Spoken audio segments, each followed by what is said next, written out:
आज महाराष्ट्र राज्याचे मुख्यमंत्री देवेंद्र फडणवीस साहेब यांना महिला शेतकरी व सर्व रिंग रोड बाधित शेतकरी हायवे नंबर 29चे चिंचखेड ते दिंडोरी या भागातले सर्व शेतकरी वर्षा निवासस्थानी पायी जात मुख्यमंत्र्यांना रक्षाबंधन करत ओवाळणीच्या स्वरूपामध्ये आपली घरं, आपल्या जमिनींचा योग्य मोबदला, चुकीची झालेली अलाइनमेंट बदलावी आणि शेतकऱ्यांना न्याय द्यावा ही ओवाळणी मागण्यासाठी सर्व शेतकरी मुंबईकडे जात असताना मुंबई पोलिसांनी आमची परमिशन नाकारल्यानंतर नाशिक पोलिसांनी आम्हाला या ठिकाणी डिटेन केलेलं आहे।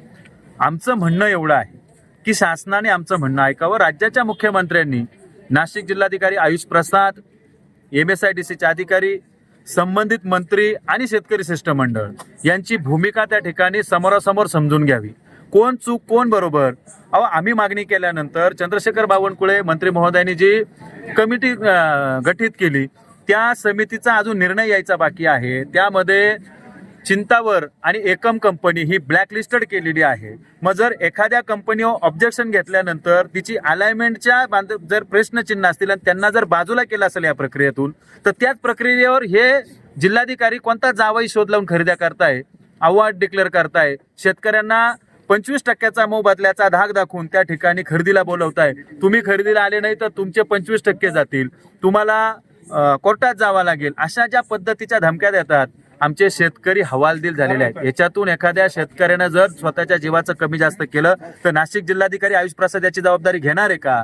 आणि दुसरीकडे गिरीश महाजनांना जे नव्यानं पालकमंत्री झालेले आहेत, ज्यांना नाशिक जिल्ह्याने आपलं म्हणावं असे मधुर स्वप्न पडायला लागलेले आहेत, परंतु त्या कुंभमेळा मंत्र्यांनी, त्या गिरीश महाजनांनी कुंभ नद्रिस्त झालेल्या कुंभकर्णाच्या झोपेतून बाहेर यावं आणि आमच्या सर्वसामान्य शेतकऱ्यांचे प्रश्न समजून घ्यावेत। कारण तुम्हाला आम्ही तुमचे वाटत असेल आणि तुम्हाला आम्ही आपलं म्हणावं तर आमचे प्रश्न कोणी सोडावं? म्हणजे फक्त मला पा आणि फुलं वा गिरीश भाऊ हे चालणार नाही। आपल्या ज्या नौटंक्या या नाशिक जिल्ह्यात चालल्या त्या बंद करा आणि शेतकऱ्यांचा आवाज ऐका। तुम्ही पालकमंत्री म्हणून पालक तत्व स्वीकारले। आतापर्यंत आम्ही तुम्हाला समजत होतो की तुम्ही कुंभमेळा मंत्री आहे, जे मंत्रीपद संविधानात आहे की नाही आम्हाला माहित नाही, पण तुम्ही आज जबाबदारीनं पालकमंत्री झाले असताना तुमचं स्वागत आम्ही शेतकऱ्यांनी केलं, तुमच्या घरी येऊन तुम्हाला फुलगुच्छ दिले आणि तुम्हाला साकडं घातलं की आमची मुख्यमंत्र्यांबरोबर बैठक लावा।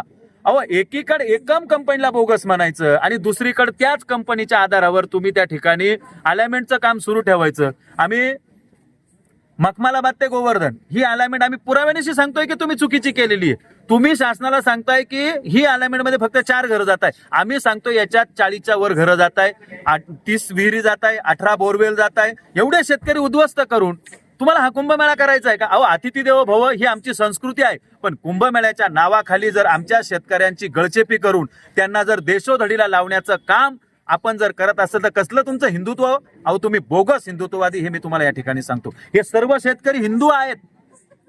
भारतीय जनता पार्टी आणि सरकारचं धोरण हिंदुत्ववादी आहेत ना, आम्ही सगळे हिंदू आहोत।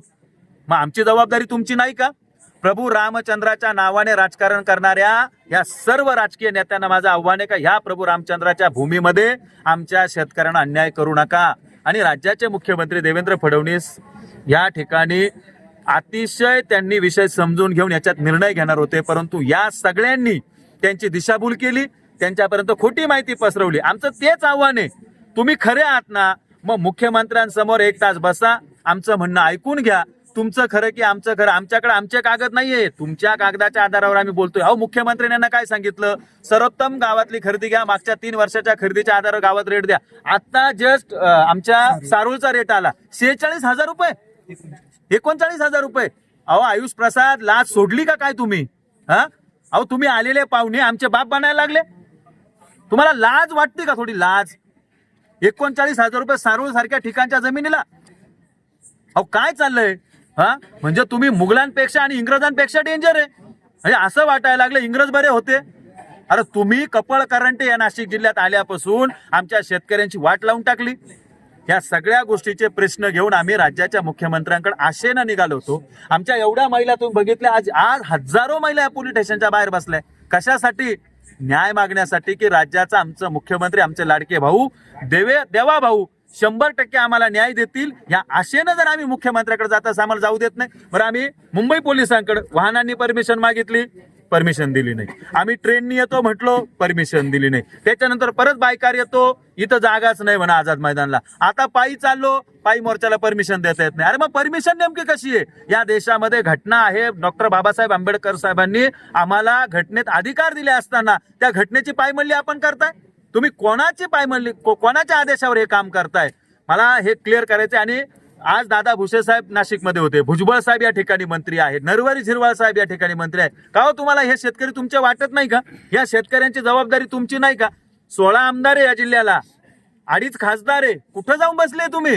तुम्हाला आमचे प्रश्न महत्वाचे वाटत नाही, आम्ही शेतकरी महत्वाचे वाटत नाही, आणि आम्हाला मुख्यमंत्र्यांपर्यंत का जाऊ दिलं जात नाही याचं उत्तर गिरीश भाऊंनी द्यावं. आणि माझी मीडिया प्रतिनिधींना सुद्धा विनंती आहे की इकडे तिकडे जे झाडं लावत फिरताय ना, त्यांना म्हणा ते झाडं लावण्यापेक्षा ह्या रिंग रोडमध्ये 5,998 झाडं जवळपास जात आहे, ते झाडं वाचवा. आमच्या सिंहस्थ कुंभाच्या 1,000 जागेमधले ते झाडं वाचवा. कशाला नौटंकी करताय कारण नसताना? आणि कोणत्या साधूंनी तुम्हाला सांगितलंय का विकासासाठी झाडं तोडायला पाहिजे? हा, मग तुम्हाला लाकूड तोड्या म्हटलं का तुम्हाला राग येतो? तुम्हीच सांगतात वरून बिनलाजासारखे की मला लाकूड तोड्या म्हणतात. अरे काय चाललंय या? म्हणजे तुम्हाला जर या जिल्ह्याचं पालकत्व स्वीकारायचं असेल तर ते न्यायानं स्वीकारावं लागेल. या ठिकाणून आम्ही संकल्प केलाय, राज्याच्या मुख्यमंत्र्यांना आम्ही भेटल्याशिवाय घरी जाणार नाही. मग आमच्या तिरडी जरी उठल्या तरी चालतील, एक वेळेस मरण पत्करू, पण मुख्यमंत्र्याची भेट घेतल्याशिवाय घरी जाणार नाही.